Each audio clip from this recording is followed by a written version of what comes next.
सीधे चलता हूं पीसी शर्मा जी के पास, वरिष्ठ कांग्रेस के नेता हैं, कमलनाथ जी की सरकार में जनसंपर्क मंत्री थे, मेरे साथ भोपाल से जुड़ गए हैं। और मैं अनुराग भदौरिया जी को इंट्रोड्यूस कर देता हूं। अभी अभी मेरे साथ समाजवादी पार्टी के प्रवक्ता जुड़े हैं, अवनीजेश जी जुड़े हुए हैं, ममता जी जुड़ी हैं, विवेक जी जुड़े हुए हैं। पीसी शर्मा जी, क्या आपको लगता है कि कमलनाथ जी अगर बोल देते कि गलती से शब्द निकल गया या खेद जता देते तो ये मामला इतना बढ़ता नहीं?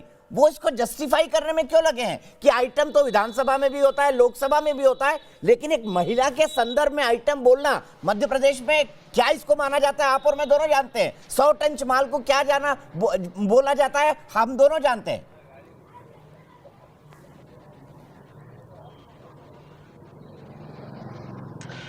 देखिए, ये कुल मिला के ये तिल का पहाड़ बनाने की बात हो रही है। उनके किसी भी संदर्भ में कोई अपमान करने वाला मामला नहीं था। और अगर ये अपमान करने वाली बात कहेंगे तो श्रीमती सोनिया गांधी के लिए भारतीय जनता पार्टी के नेताओं ने कहा था कि ये जर्सी गाय है।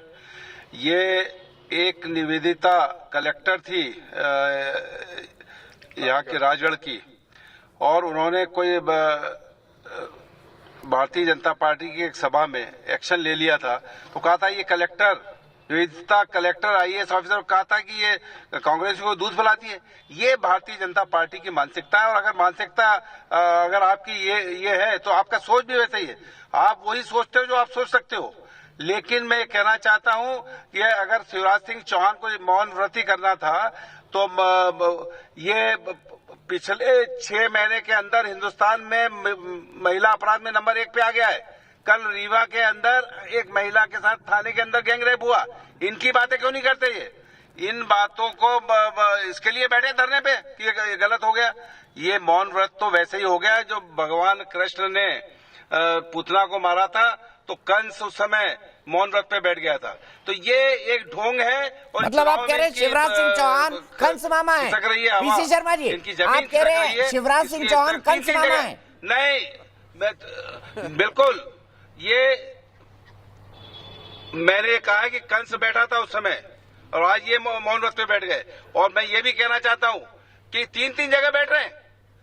भाई वो चीज थी, आप सब कुछ करते, आप इतना समय है आपके पास कि आप ग्वालियर में भी बैठ रहे हो, वहां भी बैठ रहे हो, भोपाल में भी, इंदौर में भी बैठ रहे हो, और आपको उस समय संवेदना नहीं आई जब सिंधिया जी वहां पे मीटिंग ले रहे थे और एक किसान की मौत हो जाती है, मौन तक नहीं रखा जाता, वहां लगातार भाषण चलते रहते हैं।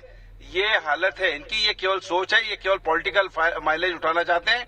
और यही इन्हीं के बारे में, इन्हीं इमरती देवी के बारे में इनने कहा था कि इमरती तो हम खा गए। नरेंद्र सिंह तोमर जो मंत्री हैं, केंद्रीय मंत्री, पिछले चुनाव में 2018 में ये कहा था।